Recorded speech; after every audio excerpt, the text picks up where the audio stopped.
Le loup et les 7 cabris. Un conte des frères Grimm. Il était une fois une chèvre qui avait 7 cabris.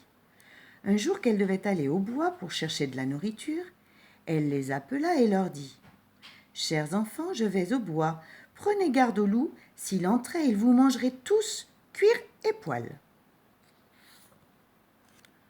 Le loup se contrefait souvent, mais vous le reconnaîtrez facilement à sa voix rauque et à ses pieds noirs. Les cabris répondirent « Chère mère, nous ferons bien attention, vous pouvez partir sans souci. » Peu de temps après, quelqu'un frappa à la porte en criant « Ouvrez-moi, chers enfants, c'est votre mère et elle vous rapporte quelque chose. » Mais les cabris avaient reconnu la voix rauque du loup. « Nous ne voulons pas ouvrir, répondirent-ils, tu n'es pas notre mère qui a une voix douce, tandis que la tienne est rauque, tu es le loup. » Le loup s'en alla acheter un gros morceau de craie qu'il mangea pour adoucir la voix. Puis il revint, frappa à la porte et cria « Ouvrez-moi, chers enfants, c'est votre mère et elle vous rapporte quelque chose. » Comme le loup avait posé sa patte noire contre la fenêtre, les cabris répondirent « Nous ne voulons pas ouvrir, notre mère n'a pas le pied noir comme toi, tu es le loup. » Le loup courut alors chez le boulanger et lui dit « Je me suis fait mal aux pieds, étends de la pâte dessus ou je te mange. » Et quand le boulanger eut enveloppé sa pâte, le loup courut chez le meunier et lui dit « Poudre-moi la pâte de farine blanche ou je te mange. » Le loup se rendit alors pour la 3e fois à la porte, frappa et dit « Chers enfants, ouvrez-moi, ouvrez-moi, c'est votre chère petite mère qui vous rapporte quelque chose. »« Montre-nous d'abord ta patte, dirent les cabris. Alors le loup posa sa patte blanche contre la fenêtre, et les cabris ouvrirent la porte. Mais qui entra ? Le loup. Ils eurent grand-peur et se cachèrent. L'un sauta sous la table, le 2e dans le lit, le 3e dans le fourneau, le 4e dans le coffre, le 5e dans le buffet, le 6e dans la terrine à relaver, le 7e dans la caisse de l'horloge.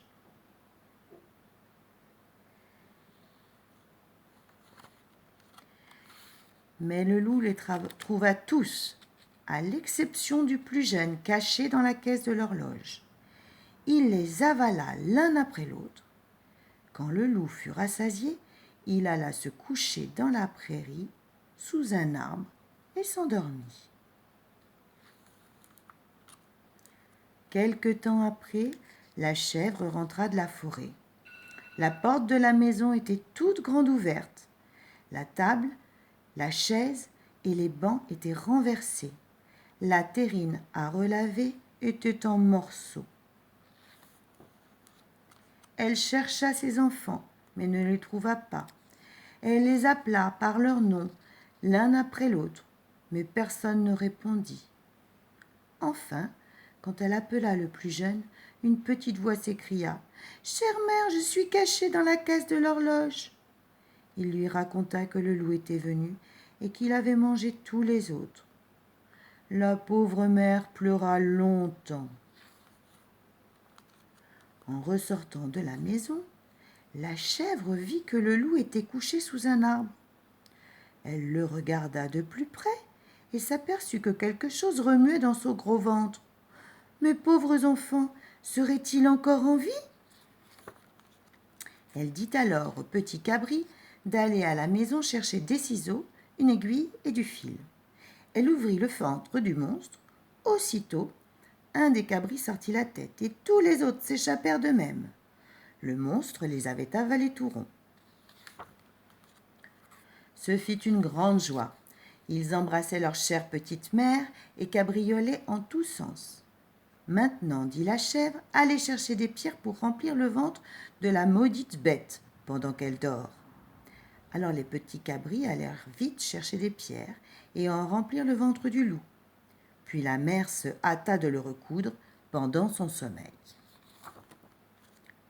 Quand le loup se réveilla, il se leva et voulut aller boire à la fontaine. Mais quand il commença à bouger, les pierres se heurtèrent dans son ventre les unes contre les autres.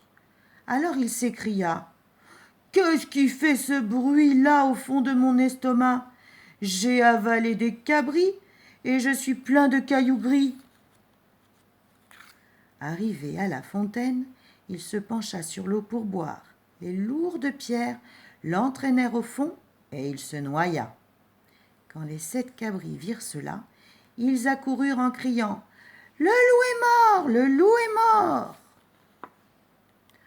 Toute la famille se mit à danser de joie autour de la fontaine.